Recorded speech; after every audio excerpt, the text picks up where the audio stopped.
com o objetivo de mostrar, retratar a realidade do trabalho desenvolvido pelas escolas aqui na cidade de São Luís, criamos o projeto Melhores Escolas, com parceria com o jornal O Imparcial. Na oportunidade, recebemos a visita da professora Séries, uma das conselheiras do Colégio Dom Bosco. Professora Séries, bom dia, obrigado por aceitar o nosso convite. Fique à vontade, a casa é sua. Vamos bater um papo sobre educação. Obrigada por este espaço para eu falar do meu assunto predileto, educação. Quem é a professora Séries? Bom, eu sou professora de raiz e de sangue. Essa é uma profissão que ela me escolheu, eu escolhi, e a minha vida toda me dediquei com muita intensidade. Essa profissão ocupou grande espaço da minha vida.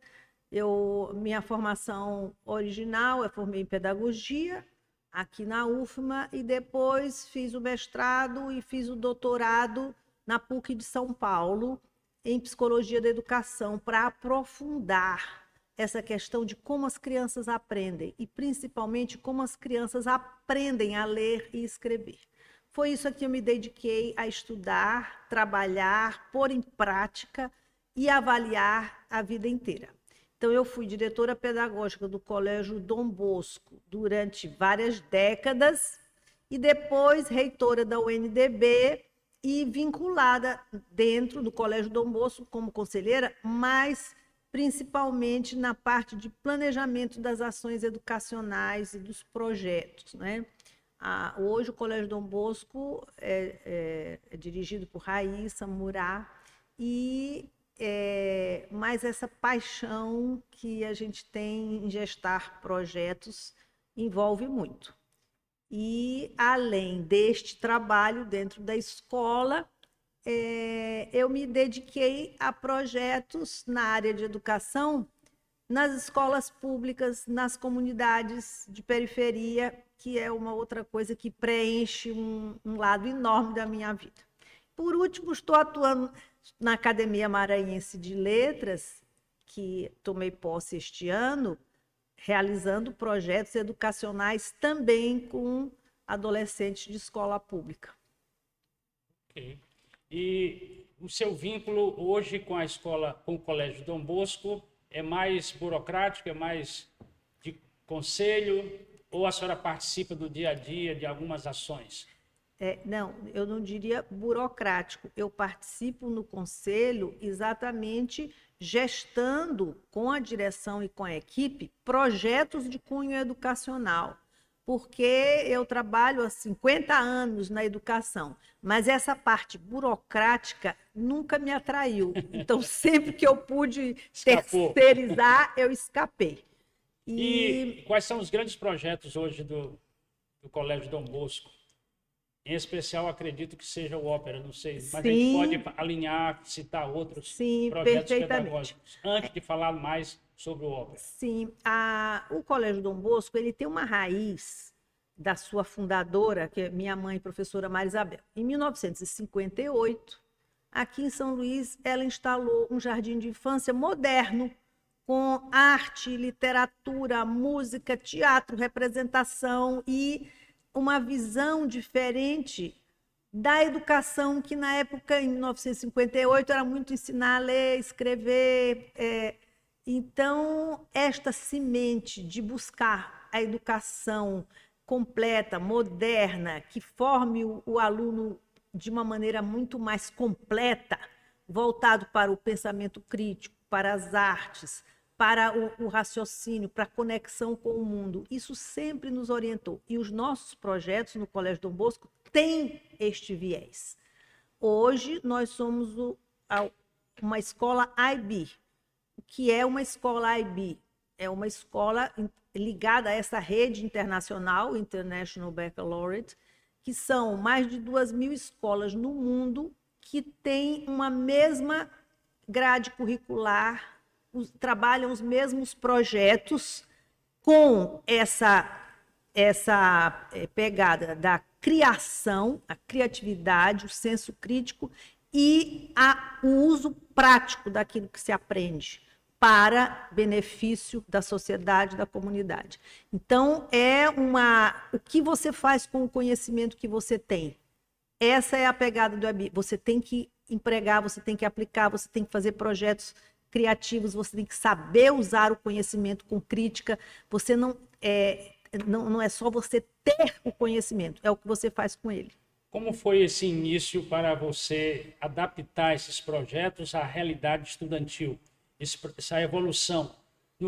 Com certeza, acredita-se, pela teoria, não foi muito fácil, né? Injetar nas mentes das jovens, principalmente nessa área infantil.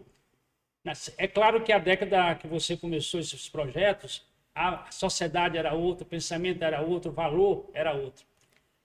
Como é que foi esse início? Teve alguns desafios, algumas barreiras, alguns obstáculos que a senhora encontrou nesse processo inicial? Sempre há, tanto no colégio como nós viajamos muito. Isso é uma característica da direção do Dom Bosco. A gente viaja o mundo inteiro para aprender boas práticas. Isso é uma coisa que caracteriza a diretoria que hoje está, e nós. A gente vai para a Finlândia, para a Dinamarca, para todos os Estados Unidos, muitas vezes, para a Alemanha, para a China. Nós vamos conhecer boas práticas. E toda vez que a gente vai para o mundo olhar uma coisa bem boa que a gente faz, a gente não fica pensando, isso é bonito. A gente pensa, como é que eu vou levar isso para São Luís? Por isso que o Dom Bosco é inovador. Porque a gente não é que a gente tira da cabeça, a gente vai no mundo ver como a educação está caminhando e trazer para cá. Muitos desafios. Essa questão da mentalidade é às vezes, né? Às vezes o pai não compreende que a educação que o filho dele está tendo hoje é para um mundo daqui a 15, 20 anos. Por isso é que a gente vai para o mundo ver o que está sendo feito. Porque é você botar um menino num laboratório de criação, com cortadora a laser, impressora 3D. Foi mais fácil convencer os alunos ou convencer os pais dos alunos em relação a esses projetos inovadores? A aceitação. Os alunos amam, porque a gente está sempre voltado para o empreendedorismo, para ele criar alguma coisa que ele possa fazer na prática, vender, ver o que se faz com isso, avaliar o impacto social. Esses projetos que a gente trabalha, fora o ensino normal para as avaliações, a português, a matemática, isso continua. Só que esses projetos que a gente implanta preparam o aluno para agir no mundo. E adivinha se eles gostam? Eles amam. Eles se empolgam, eles trabalham muito mais tempo do que... Eles vão para a escola no outro turno, eles trabalham no fim de semana para pôr em pé uma ideia que tem que ser bem feita e validada na prática. E os pais compraram essas ideias? Sábado passado, tinha milhares de pessoas na escola para assistir esses projetos, para visitar esses projetos. Pais e a família toda. Vendo ali o brilho, aí é que o olho do menino brilha, porque dizer, menino não gosta de estudar. Depende. Porque se você coloca o aluno usando o conhecimento que ele aprende na aula de português, de matemática, de história e geografia, ele utilizar aquilo num projeto prático, os resultados serão... Qual é o menino que não gosta? A gente não tem esse negócio de, menino não gosta.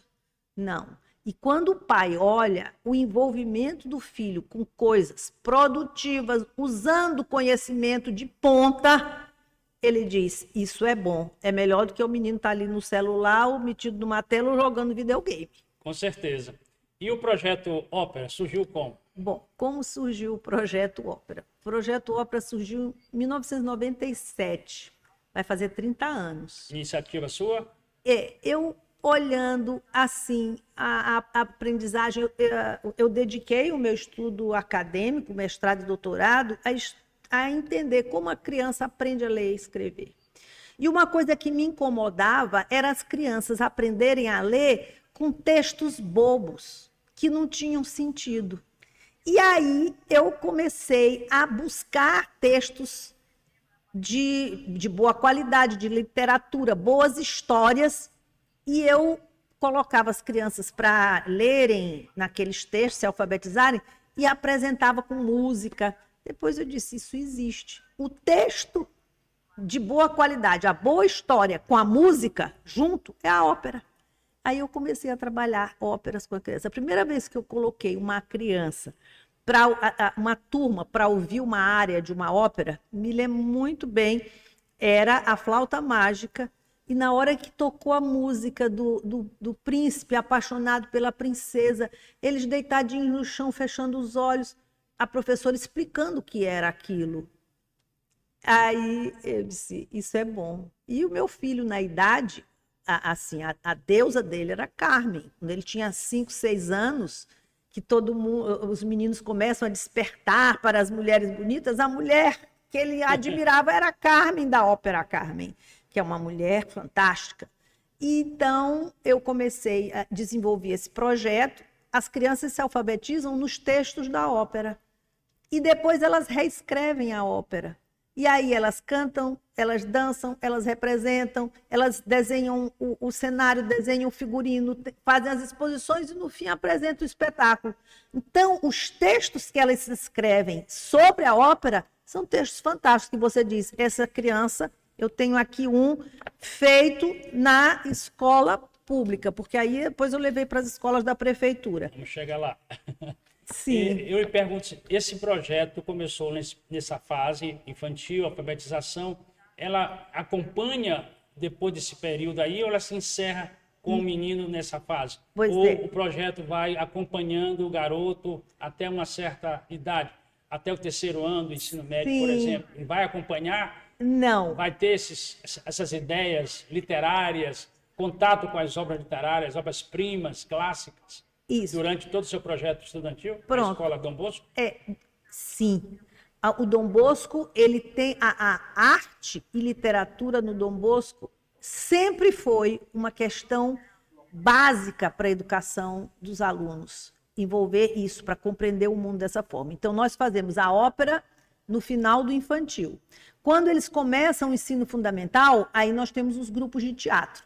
Porque aí o grupo de teatro, esse ano apresentaram no Arthur Azevedo a Pequena Sereia. Todos os anos nós temos uma peça, que aí a peça é toda diálogos e música cantados pelas crianças e falados com uma propriedade muito grande por eles. Então, depois da ópera, nós temos os grupos de teatro. Depois, nós temos os eventos de arte e literatura, que são projetos apresentados do que é trabalhado na sala de aula com os alunos. Aí a gente tem esquetes, música, que é como um festival de talentos. Mas esses projetos, essas ações, elas são impostas ou são opcionais durante esse processo aí? Depois da parte infantil, a alfabetização, fica opcional, há uma seleção, uma triagem? Como é que entra esse grupo para dar continuidade? Sim. Ou é uma imposição da escola em relação a isso? Não, o grupo de teatro é um grupo que a escola mantém e os alunos se inscrevem.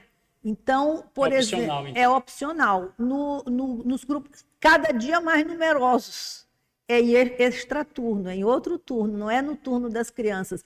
Mas o grupo de teatro, ele integra alunos, crianças e adolescentes de várias idades misturados.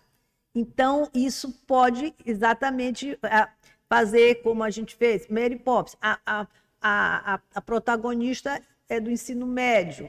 As outras tem crianças de várias idades e adolescentes de acordo com os personagens. Esse aluno que começou lá no Dom Bosco, na alfabetização, e chega ao 3º ano do ensino médio, ele é acompanhado nesses projetos ou, de repente, no ensino médio tem outros projetos para ele abordar, para ele praticar? É isso que eu estou perguntando, se há uma continuidade do Sim. projeto, vai até o 3º ano, ou ele é por fase, por períodos, Por período. alfabetização. Isso. Então, o grupo de teatro é a parte. Agora, a literatura, que vai até o ensino médio, tem os projetos fixos. Há uma série que trabalha poemas, outra série que trabalha crônicas, e os alunos produzem naquele gênero literário. Isso é obrigatório, é do currículo, eles fazem. E nós temos, na Semana de Arte e Literatura, a apresentação desses trabalhos. Esses trabalhos de literatura da língua portuguesa são do currículo. Esse período de aceitação, adaptação de prática dos projetos ficou por um bom tempo no Colégio Dom Bosco. Hoje, graças às iniciativas, ele está pulando as cercas, vamos dizer assim, saindo do Dom Bosco, né? Exatamente. Ganhando outros espaços. Exatamente. Públicos, por sinal. Isso. Eu queria que a senhora comentasse sobre isso, como é que foi essa alteração. Sair de um ambiente fechado, vamos dizer agora, aberto. Aberto. Pois é. Quando a gente criou o Projeto Ópera, eu fazia trabalho voluntário na Divinéia, no Instituto Áurea Faria, que é fundado pela comunidade portuguesa, e a igreja ali lá na Divinéia, e que fundou a escola, o professor Luiz Pinho Rodrigues. E quando eu trabalhando lá, eu dizia, se a ópera é boa no Dom Bosco, por que não é boa aqui? Eu vou implantar. Agora, aí foi uma surpresa completa, porque a entrega destas crianças para esse projeto, que, na verdade, tem poucas oportunidades culturais, então, crianças que, muitas vezes, de outra forma, não iriam ao teatro.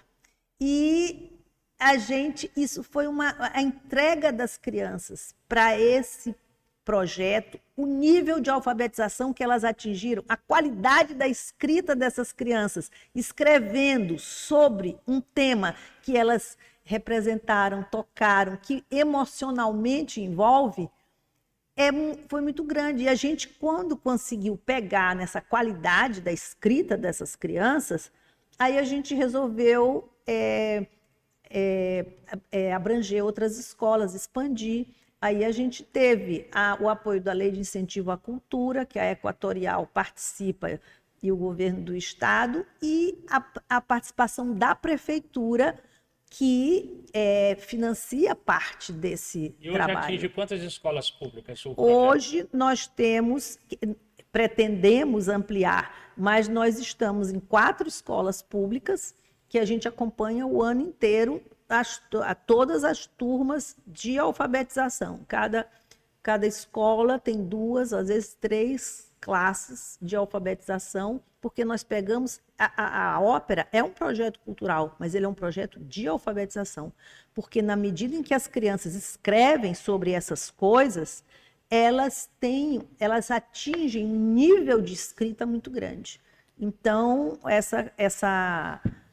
esse aqui é um livro que as crianças escrevem no final do ano, com textos recontando a história, e um texto que eu senti trabalhando isso. Esse aqui é um livro produzido pelas crianças da prefeitura, tem um livro produzido pelas crianças do Dom Bosco. Então, eles têm: aos corações que preparam para a grande guerra, o sacerdote anuncia: Radamés no templo deverá iniciar os preparativos. O projeto com a prefeitura, essa parceria, começou em qual governo, em qual gestão de prefeito? Eu não me lembro qual foi a gestão, eu só sei que foi em 2014, porque a gente procura, na verdade, o meu trabalho... Houve uma rejeição ou eles apoiaram de imediato? Todos os secretários de educação que já passaram desde 2014 para cá apoiam integralmente. Todos. Mas eles trabalham, além da parte financeira, eles trabalham com a parte humana? Eles têm a equipe acompanha? Como é que é esse trabalho? Sim. A senhora iniciou e transferiu para terceiros agora? Ou a senhora está à frente de todos eles? Eu continuo ali supervisionando, mas a prefeitura me franqueia uma coordenadora para coordenar o projeto e ir em todas as escolas, e coloca o trabalho da ópera no currículo, e todas as professoras são do município. as professoras, as coordenadoras se envolvem e a prefeitura franqueia esta coordenadora, que é a coordenadora de todo o projeto. As professoras que executam o trabalho hoje, o projeto, elas passam por um processo de capacitação, Sim. de orientação? Como é que Sim. se dá isso na prática? Esse contato com as professoras? Pronto, a capacitação é no Colégio Dom Bosco. Todos os anos eu trago todas as professoras para o treinamento do Dom Bosco e eu faço treinamento junto das professoras do Dom Bosco e da prefeitura. Elas passam por são 4 dias de capacitação durante as férias, antes de começar o trabalho. Então, elas têm esse treinamento e essa capacitação do processo de alfabetização, da utilização para receber o material, para vivenciarem como é a representação, a bandinha, porque tem a banda, as crianças tocam a música. Então, as professoras passam pelo treinamento no Dom Bosco.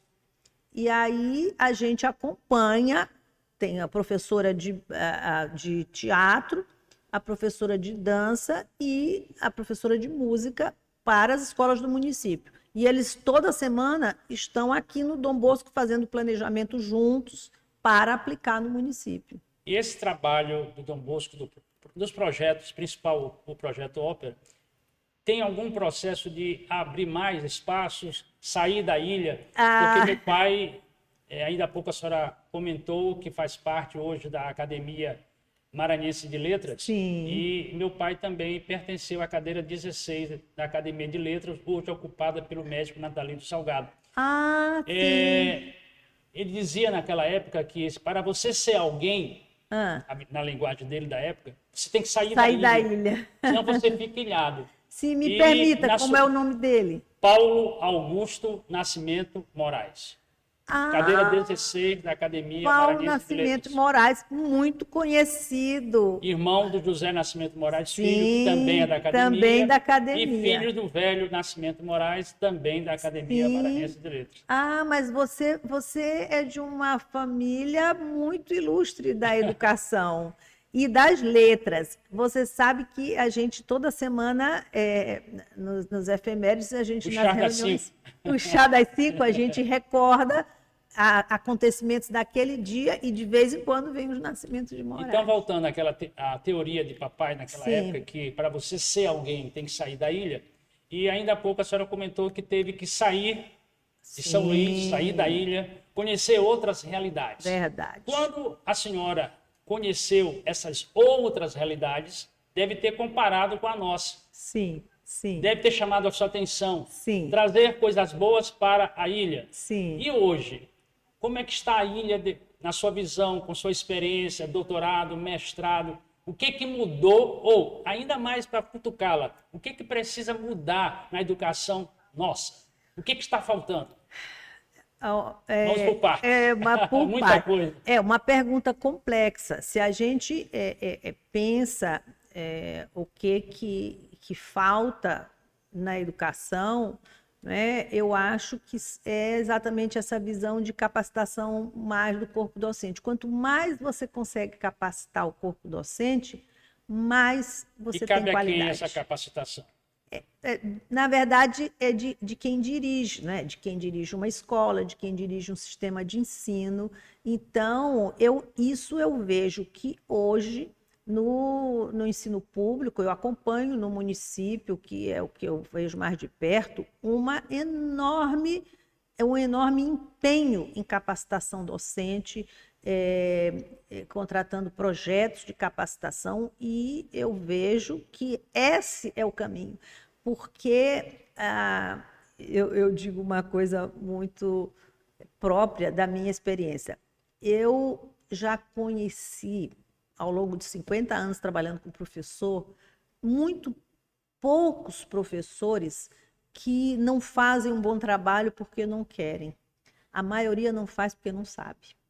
E na medida em que você dá estrutura, dá material, dá conhecimento e dá treinamento, é muito difícil não funcionar.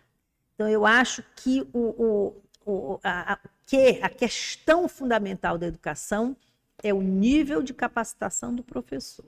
Porque quem opta por essa profissão é porque gosta, é porque tem na veia, você como de uma família de educadores sabe disso. Quem opta é porque... Agora, investir em treinamento e eu vejo no sistema de ensino um empenho muito grande para isso. Acontece que a rede é grande, a população é grande, né? Não é como você trabalhar num país como a Finlândia, que é desse tamaninho. E o Brasil? E o Brasil é imensa. Às vezes as pessoas dizem, no meu tempo a escola pública era boa. Quantos alunos tinha essa escola? No tempo, a escola pública tinha os grandes nomes de educação, Rubem Almeida, Matar Roma, grandes nomes, pessoas de uma capacidade enorme, mas para quantos eles davam aula? A imensa maioria estava fora da escola. Hoje, a imensa maioria está dentro da escola. Mas isso é um contingente gigante. Mas se você me pergunta em que você investiria, em que você investe, isso eu faço na minha instituição. Invista em capacitação do professor. É isso. Quem sabe faz. Professor que não faz é porque não sabe. Quem sabe faz a hora, não espera acontecer. Isso, dá mais do nosso do Vandré. Vandré, é isso mesmo. Eu diria. Quando eu comecei a trabalhar na escola pública, eu pensei, será que eu vou? Porque lá não sou eu que pago o salário delas. Será que elas vão fazer o que tem que ser feito? Porque isso aqui dá trabalho. Isso aqui dá muito trabalho, tem que ter muita dedicação. Tem que sentir prazer. Tem que sentir prazer. Eu tenho, assim, uma imensa satisfação de dizer que nesses anos, mais de 10 anos que eu trabalho na escola pública com isso, nunca encontrei uma professora para fazer corpo mole, para dizer que não faz. Não. O entusiasmo delas é uma das razões pelas quais eu continuo fazendo esse trabalho. Voltando um pouco ao projeto Ópera. Sim. Os resultados. Essas turmas que começaram em 97, sim, vocês ainda acompanham à distância? Tem resultados? Tem retorno? Ou foi só aquele momento e passou? Ou vocês têm algum dados estatísticos que comprovam que o resultado foi realmente satisfatório? Não ficou só no papel. Sim. Aquele aluno lá nosso de 97, hoje, sim, a gente observa que houve, né, frutificou-se. Jogamos a semente no terreno bom, fértil. Pois é, como responder essa questão? Medir, às vezes, resultados em educação é complexo, porque é uma coisa que você planta, educação você planta na fé, sem saber isto. Mas o que nós temos como resultado deles é a qualidade da escrita, porque as crianças do primeiro ano, se elas são bem alfabetizadas, elas ganham o mundo. Porque quando a criança não tem um trabalho eficaz de alfabetização, quando ela não é bem alfabetizada, ela sai capengando o resto da vida. Então, essa é a nossa fé, de que se eu me dedico na fase de alfabetização para fazer essa criança sair de lá escrevendo um texto de autoria, isto é uma alfabetização de qualidade. Se ela sair botando no papel o que ela pensa e o que ela sente, ela ganhou a maior ferramenta para vencer na vida, que é saber se comunicar adequadamente. Então, nós podemos dizer que o projeto Ópera cria leitores e cria, às vezes, escritores. Sim, sim, sim. O objetivo do projeto é reforçar e dar qualidade do sistema de escrita, que já é feito pela prefeitura, já é feito nas escolas, mas o projeto Ópera traz essa qualidade enorme por causa da escrita autoral sobre um tema que eles sentem. Agora, como isso está lá na ponta? Agora, na academia, eu estou fazendo um trabalho de escritores, jovens escritores no 8º ano. A gente atira, eu acho que todo cidadão tem esse papel. A messe é grande, os operários são poucos. Se todo mundo dentro do seu alcance der uma contribuição, esse país é muito melhor. E a escolha do tema para a ópera? É feita quando? Como é que vocês fazem? Ou é uma equipe que trabalha durante o ano para descobrir qual seria o tema do próximo ano? Como é que vocês fazem essa Como triagem? faz essa triagem? Eu adaptei para o projeto 8 óperas. Flauta Mágica, Carmen, o Barbeiro de Sevilha, Sansão e Dalila, Madame Butterfly, Elixir do Amor, então, Aida e Turandot. A senhora vai revezando ano a Então, ano a ano, a gente vai alternando. A cada 8 anos, a gente refaz a ópera. E tem funcionado assim. Todas são muito envolventes. Não há propriamente uma escolha. A gente alterna com os anos.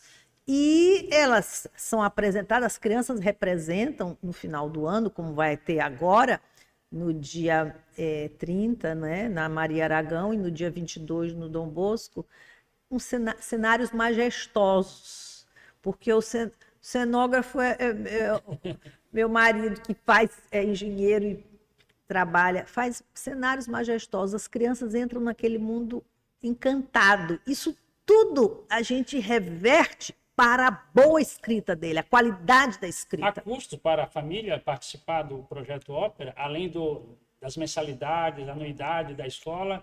Há custos adicionais ou a escola banca esse processo?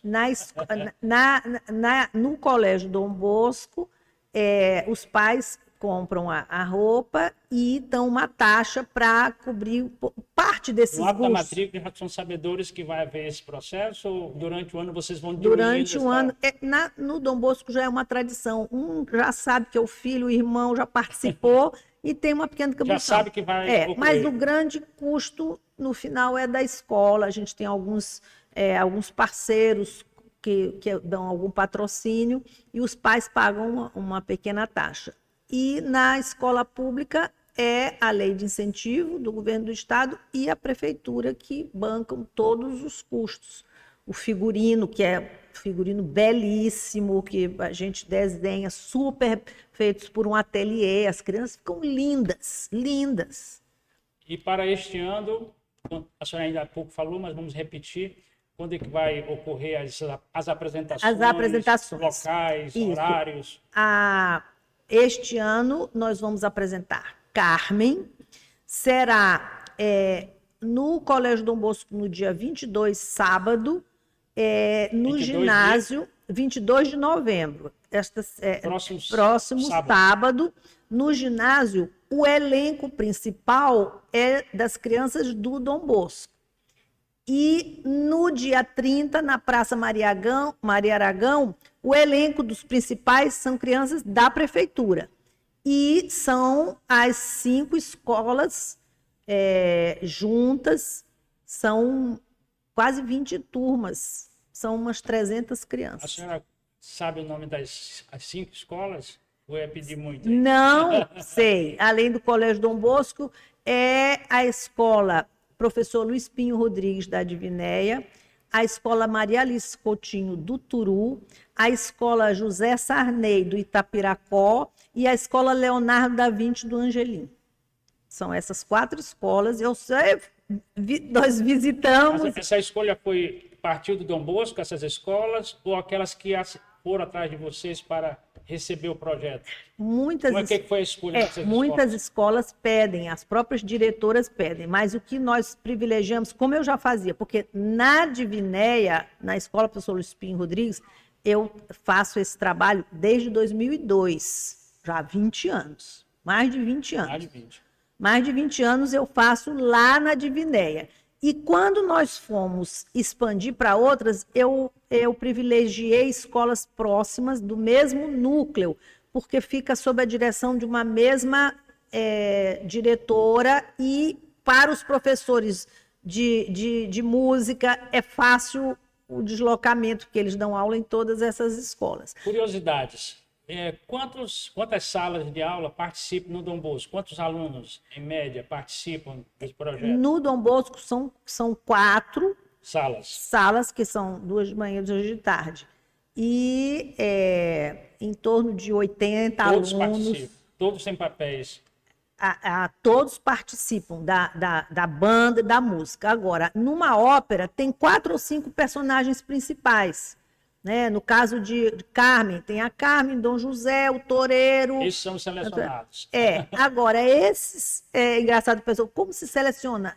A gente faz oficina de teatro que todas as crianças se revezam para ser escolhido. Na hora de escolher, as crianças mesmo sabem quem é que faz melhor. Isso não é uma... Não é preciso você... Não, as professoras, quer dizer, a diretora escolhe, a professora de teatro, ela, no fim, ela bate o martelo, como se diz, mas as crianças já sabem. No município também é o mesmo processo? Agora, no município também é o mesmo processo, mas acontece no município de Carmen ser de uma escola, Dom José ser de outra, e aí a gente tem que, às vezes, reunir, porque tem muitos ensaios só com esse grupo, mas a do município são das 4 escolas. Agora, a banda, o balé, envolve todas as escolas, inclusive o Dom Bosco. O Dom Bosco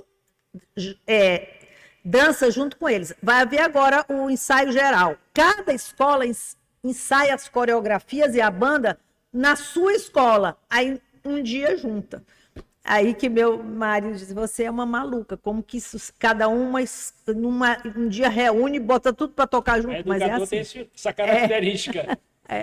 Voltando um pouco no tempo, professora, o Dom Bosco, e tomando como referência a minha memória, eu o conheci ainda na Rua do Passeio Centro. Sim. E eu trabalhei no Colégio Batista, unidade João Paulo, e nós tínhamos alguns companheiros da época que trabalhavam no Batista e no Dom Bosco.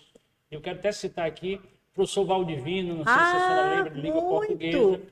Muito. Professor Saraiva, de química. De química, que por sinal até eu encontrei ontem. E como é que foi essa passagem? Sair do centro para o Renascença? Sim. João Bosco. Isso. Nós sentimos a necessidade na medida em que a zona residencial da cidade migrou, porque a escola tem que estar perto das residências. Então, antes, a área residencial, o centro era residencial, basicamente residência. Aos poucos, o centro foi sendo tomado pelo comércio e com a ponte, principalmente, quer dizer, as famílias se mudaram. Então, nós tivemos que acompanhar. Então, basicamente, São Francisco, Renascença, e aí, adiante... O artista vai do povo estar. O artista vai... Aí, nós tivemos que abrir a unidade do Renascença, onde já morava grande parte das famílias, dos alunos. Então, foi um processo, assim, eu digo quase que lógico, natural, porque nós nos mudamos quando as famílias se mudaram. Quando eu era menina, todo mundo morava no centro. Era tudo. E outra curiosidade, a partir do momento que o Dom Bosco Renascença se solidificou, se expandiu, surgiu o curso superior. Sim. Como é que foi também essa... Isso também foi engraçado. O Dom Bosco sempre cresceu muito. Quando começou, era só o jardim, depois uma turma de cada vez. Um ano foi o primeiro ano, depois o segundo, depois o terceiro. Quando chegou o momento, as famílias começaram, por que não abre o curso superior? Por que não abre o curso superior? Mas naquela época, a gente achava que só políticos que conseguiam, o MEC era muito fechado, né? E aí nós resolvemos fazer, montamos tudo, entramos com o projeto e deixamos lá. Um belo dia, né? Foi liberado. Deu certo. E me lembro do deputado Gastão Vieira, por iniciativa dele, disse, está aqui, assinou. Aí eu acho engraçado que muitas faculdades estão prontinhas. Quando nós recebemos, para começar no dia que recebe, quando nós recebemos a autorização, nós levamos 6 meses treinando professor, treinando... agora, a mesma coisa no curso de medicina. Nós ficamos 2 anos treinando os professores. Está recente o curso de medicina. O curso de medicina começou agora em 2022. É o mais novo? Novo? Não, depois de medicina tem agora veterinária, é o mais novo. Mais novo. E aí também o curso de inteligência artificial e inovação é mais novo ainda. Mas essa é a nossa saga, sempre inovando, sempre buscando coisas maiores. Então, como o o aluno, né, o cliente, como hoje as pessoas chamam, Não, né? aluno. Aluno, ele começa lá na alfabetização e pode chegar no Dom Bosco até o curso superior, caso ele tenha Ele o curso de começa. preferência. Tal. Isso, ele começa, na verdade, com 1 ano, porque a gente tem o mini maternal que começa com 1 ano de idade. E hoje nós temos o núcleo de pós-graduação, que é no Golden Shopping, com mestrados e doutorados. Então, ele pode entrar com 1 ano e sair no doutorado. Que legal. Professora, para resumir nosso bate-papo, fique à vontade, palavra franca, o que faltou eu questionar, que a senhora deseja expressar. E, mais uma vez, agradecer a sua participação aqui no nosso projeto Melhores Escolas. Dom Bosco está entre as melhores escolas. E fica o convite para outras oportunidades que o Dom Bosco queira trazer novidades, inovações, projetos. Estamos aqui receptivos. Muito obrigada. Trazer a coordenação pedagógica, trazer os professores. Sim. Fique à vontade agora. Muito bem. Eu quero dizer uma coisa que eu acredito. A arte não só enfeita a vida, a arte cura, a arte salva uma alma, a arte preenche uma vida. Isso é o que nós acreditamos no Dom Bosco. Por isso, o nome deste projeto é Projeto Ópera para Todos. Para todos, crianças, adultos, de qualquer... Ninguém precisa ter lido nenhum livro e nem ter assistido nada sofisticado e nem ter ido ao teatro para gostar de ópera. As crianças que nunca nem ouviram falar o que é uma ópera, amam. Por quê? São músicas que vão no fundo da alma. Se você quer um programa para você se sentir pleno como pessoa, feliz com toda a sua família, vá na Praça Maria Aragão, dia 30, às 7 horas da noite, entrada gratuita, assistir Carmen. E dia 22? Dia 22, no Colégio Dom Bosco. É reservado para os alunos? Não, no Colégio Dom Bosco é aberto e tem um ingresso, paga um ingresso. Ah, sim. Na Maria Aragão é de graça. E como adquirir o produto final, o livro, produzido pelos alunos? O livro você pode encomendar. Nós vamos colocar à venda neste sábado o livro. Eu estou lançando 4 livros que eu escrevi para crianças sobre 4 das óperas, escritos para crianças com ilustrações, fotografias belíssimas do espetáculo. Vai ser lançado neste sábado e no outro, 4 óperas. O livro das crianças podem encomendar. Normalmente os pais encomendam, distribuem para suas famílias, mas você pode encomendar. Mas se você quiser o livro com o roteiro de como ouvir essa ópera com crianças, tudo pelo YouTube, com o QR Code, vá lá e compre. Flauta Mágica, Madame Butterfly, Carmen e o Barbeiro de Sevilha. Uma última pergunta para não abusar da sua paciência. Por que estudar no Colégio Dom Bosco hoje? Se você quer ter conteúdo substancial e forte. O ensino de inglês. As nossas crianças têm uma proficiência e uma visão de mundo, uma capacidade de criar, de empreender, de montar uma coisa, um negócio, de ser alguém, sem ficar esperando cair do céu. Vá para o Dom Bosco. Muito obrigado. Obrigada. Opa.